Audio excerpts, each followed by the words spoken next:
السلام عليكم ورحمة الله وبركاته. أهلا وسهلا بكم في قناة الإسلام هو السلام. لا تنسوا الاشتراك بالقناة وإبداء رأيكم بالمحتوى الذي تريدونه من خلال الزاوية اليسرى للمقطع، ودعمنا بلايك والضغط على زر الجرس ليصلكم كل جديد، لأنكم أساس قناتنا. السلام عليكم ورحمة الله وبركاته أعزائي المستمعين والمستمعات في كل مكان. ما هو الخيال وما هو الواقع برأيكم؟ هل هنالك فرق بينهما؟ قد يحدث في الواقع قصص حقيقية 100%، ولكن الجميع يقول مستحيل، ما تتحدث عنه إنما هو ضرب من الخيال. وقد نأتي بقصة خيالية و100% هي خيالية، والجميع يقول ويقتنع ما الله إنها قصة واقعية وأنا مقتنعة بها. الفرق بين الخيال والواقع أعزائي المستمعين والمستمعات ما هو إلا شعرة بسيطة جدا، ولكن في الواقع تحدث أشياء يصعب تصورها أو تخيلها أبدا. أشياء أو قصص كما يقولون، كيف أعبر لكم، تتعدى حدود تفكيرنا كبشر، ولكنها حدثت. سبحان الله. أتعرفون لماذا؟ لأن قدرة الله فاقت كل القدرات التي لدينا نحن البشر، أو أستطيع أن أقول أن الله يرحم عباده بطريقة نحن لا نرحم بها أنفسنا. وهذا ما حدث مع ذلك الرجل البدوي الذي اسمه مشعل الرجل من البدو قرر أن يأخذ زوجته الحامل في الشهر الثامن من منطقة إلى منطقة، من منطقة سكنها معه إلى المنطقة الأخرى حيث يسكن أهلها، من أجل أن تلد عندهم. وأخذ الزاد وأخذ الطعام وأخذ الشراب وهيأ أموره كلها ووضعها فوق هودج على جمل كبير. ولكن الجو كان صيفا يكون شتاء، وكانت هذه المرأة البدوية الحامل هذا هو طفلها الأول، أي أنها كانت بكرا في ولادتها الأولى. سار الرجل وسار وشاءت الأقدار، مع أنه رجل بدوي ويعرف الصحراء، أن يضيع بطريقة غريبة في الطريق. فبدل أن يصل إلى بيت زوجته في خضم 15 يوما، أخذ منه ذلك الأمر كله 20 يوما. في اليوم 12 من خروجه من قبيلته باتجاه القبيلة الأخرى، أصيبت زوجته بمغص شديد جدا جدا، وعلم الرجل من العلامات التي ظهرت على زوجته أنها ستلد الآن، ولن يستطيع إيصالها إلى بيت أهلها لتلد هناك. نظر يمينا، نظر شمالا، نظر إلى السماء، نظر إلى الأرض، صحراء، لا شيء أمامه. والمرأة تعاني ما تعاني من المخاض، وهي ولادتها الأولى، وكانت خائفة خوفا لا يعلم به إلا الله سبحانه وتعالى. وتشاء الأقدار وهو يبحث عن مكان لولادة زوجته أن تهب عاصفة رملية لا يعلم قوتها إلا الله. وسبحان الله، هداه الله أن يتجه باتجاه معين فيجد مغارة. قام بأخذ زوجته وناقته وحصانه واتجه باتجاه المغارة حيث أنزل زوجته، وحاول بكل ما لديه من خبرة بسيطة جدا أن يساعد زوجته على الولادة. وكانت ولادة متعثرة جدا جدا جدا، وتألمت المرأة ألما لم تتألمه امرأة في هذه الحياة. وفي النهاية ولدت طفلا رائع الجمال، كان فتاة.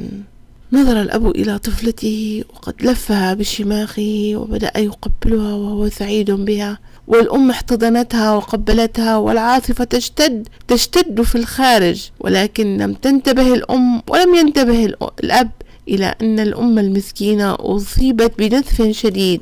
وأثناء احتضانها لطفلتها الصغيرة ومحاولتها إرضاعها، بدأت تشعر بدوار غريب وببرودة غريبة تستل إلى جسدها، فما كان منها إلا أن انخفض الضغط والسكر لديها بشكل كبير، وفارقت الحياة خلال 10 دقائق. علم الزوج المسكين أن زوجته وحبيبته قد فارقت الحياة، فما كان منه إلا أن جلس يبكي فوق رأسها، والعاصفة تشتد وتشتد وتشتد، والهواء شديد، والغبار ربما يدخل إلى المغارة ويخرج من المغارة، والبرد أصبح شديدا، ولم يعد يعرف الأب ماذا يفعل، وماذا يفعل بزوجته التي ماتت وبرضيعته التي فارقت أمها الحياة ولن تراها مرة أخرى. كلل الحزن نفسه، واستل الشيطان إلى داخله وقال له: هي من قتلتها، طفلتها هي التي قتلتها، حتى أنها لم تنجب لك مولودا ذكر، لقد ماتت بسبب أمها. وبدأ ينظر إلى ابنته، والحقد يأكل قلبه ويقول: قتلت أمك، قتلت زوجتي، أنت شؤم، أنا لا أريدك، لا أريدك، سوف تقتلينني كما قتلت أمك. والحقيقة أن الشيطان هو من كان يتحدث وليس الأب مشعل، ولكنه استطاع في لحظة ضعف أن يستل إلى نفسه ويهيئ له ما هيأ. الطفلة تبكي، الطفلة تبكي، إنها جائعة تريد أن تأكل، الأم ميتة، ليس هنالك حليب في ثديها أبدا. قال: عندما تنتهي العاصفة سأتركك بجوار أمك لتموتين معها، أنا لا أريد أن أعيش مع نحس في حياتي، يكفي أنك قتلت حبيبتي ورفيقة دربي. قد تخلى عن كل مشاعره كأب، وقام بأخذ الفتاة عندما توقفت العاصفة الرملية ووضعها على صدر أمها الأيسر. جعل الأم تنام على جنبها، لم يدفنها، جعل الأم تنام على جنبها، وأخرج ثديها الأيسر ووضع الفتاة على يد أمها، وجعل ثدي الأم في فم الفتاة، ورفع الرأس بقطعة قماش كانت لديه، شيء من ملابس الأم. وعندما انتهت العاصفة، وقد لفها بشماخه، وعندما انتهت العاصفة ذهب وقام بإغلاق باب المغارة ببعض الحجارة وبعض الشيح الموجود في المكان، وقال لها: تركتك لله، إن كان لك عمر ستعيشين، وإن لم يكن لك عمر ستموتين. هنالك الكثير من الذئاب الجائعة التي تريد أن تأكل لحمك أيتها الفتاة المنحوسة.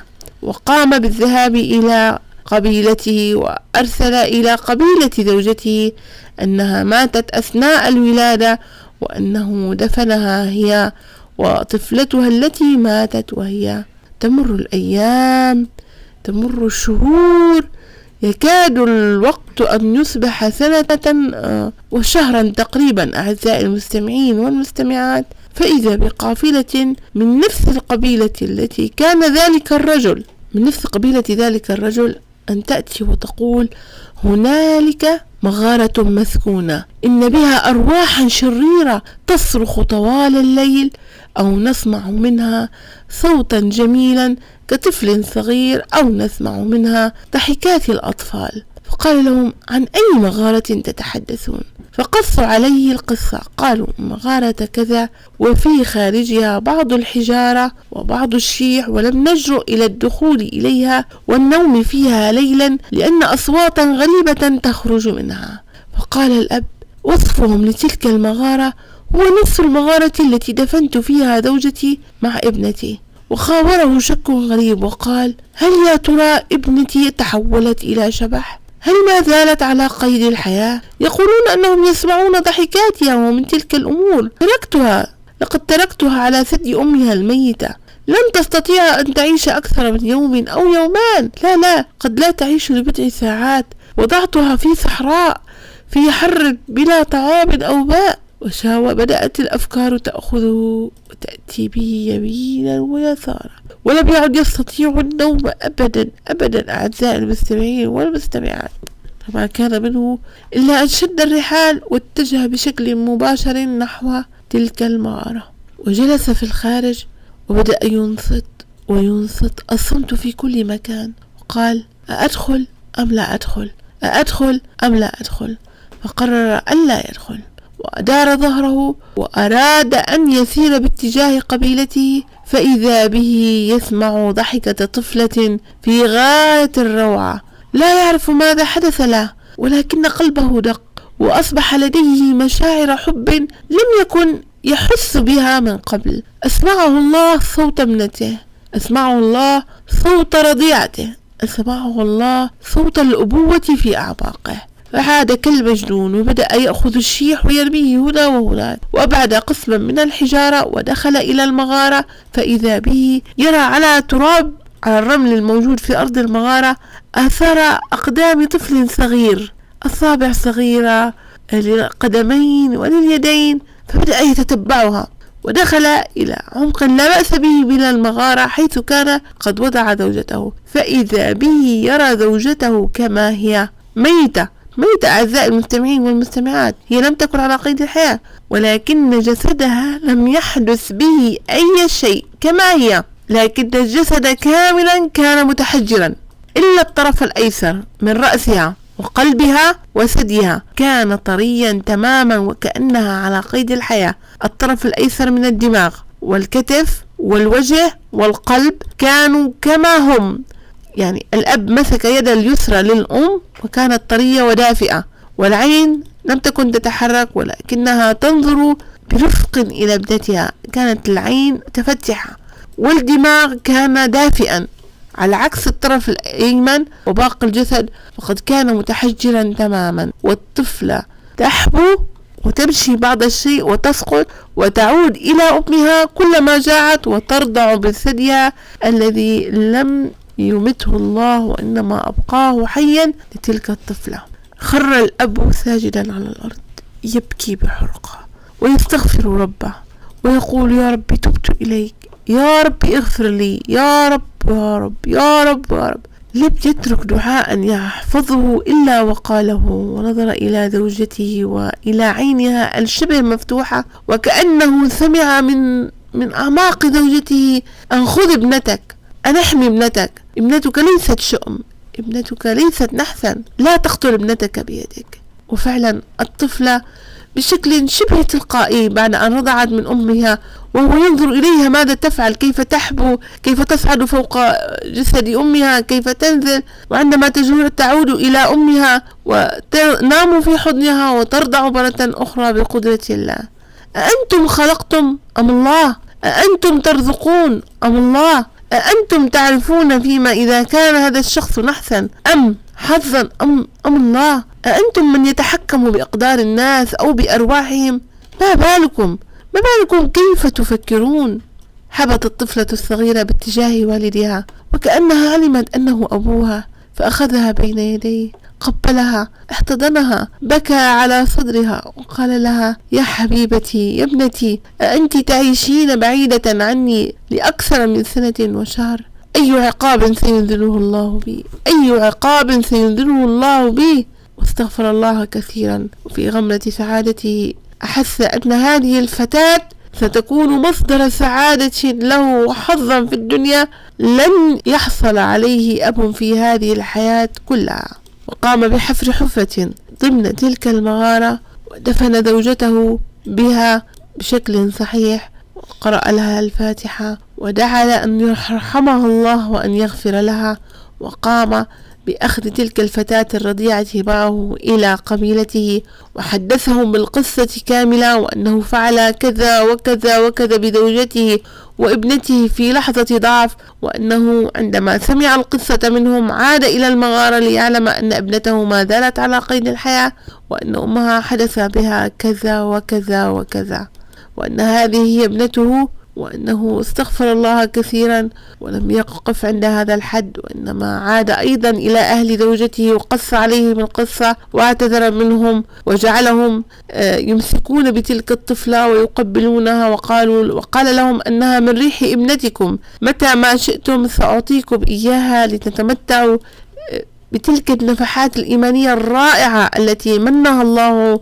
عليها. وقد كبرت بأحضان أبيها وكانت من أذكياء الأولاد في البدو في تلك الفترة. قصة غريبة، قصة قد يصعب عليك تصديقها عزيزي المستمع والمستمعة، لا والله إنها قصة حقيقية 100%، ولم ندخل فيها أي تعديل أبدا عزيزي المستمع والمستمعة. قل سبحان الله وبحمده، سبحان الله العظيم، فهو القادر على كل شيء، والحياة بيده، والموت بيده، والحظ بيده، والنحس بيده. لسنا نحن من نقرر فيما إذا كان هذا الطفل سيعيش أم لا. فيما إذا كان محظوظا أو منحوسا، وإن كان محظوظا أو منحوسا ذلك قضاء الله، أنت ما شأنك بحظه أو نحسه. ادعوا الله لأبنائكم بأن يصلح أحوالهم وأن يأتيهم الحظ في الدنيا والآخرة أعزائي المستمعين والمستمعات، لأن كل شيء بيد الله وهو الرحيم بعباده.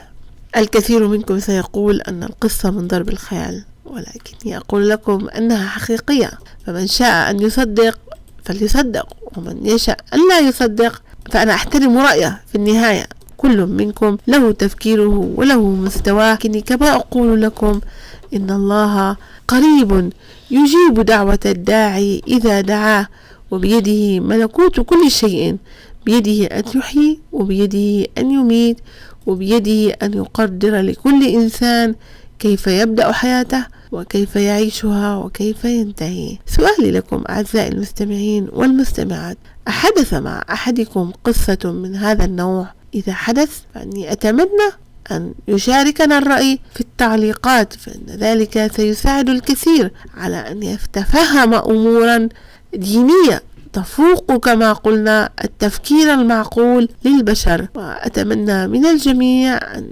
تعجبه القصة، فهي غريبة وعجيبة وفريدة. ولا تنسوا دائما أن تقولوا سبحان الله وبحمده سبحان الله العظيم، فهو القادر على كل شيء.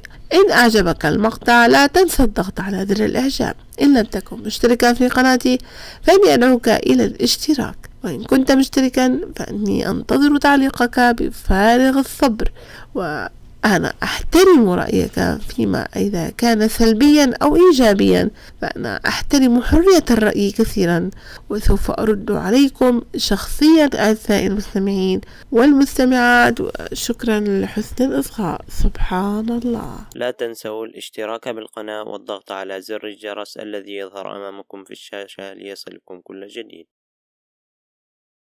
إن أعجبك الفيديو لا تنسى الإعجاب والاشتراك في القناة ليصلك كل جديد، وانشر المقطع ليعم الأجر والفائدة للجميع. ولا تنسونا من آرائكم وتعليقاتكم، ونحن نحترم آراءكم وتعليقاتكم ونأخذها بحامل الجد. وشكرا وجزاكم الله خيرا.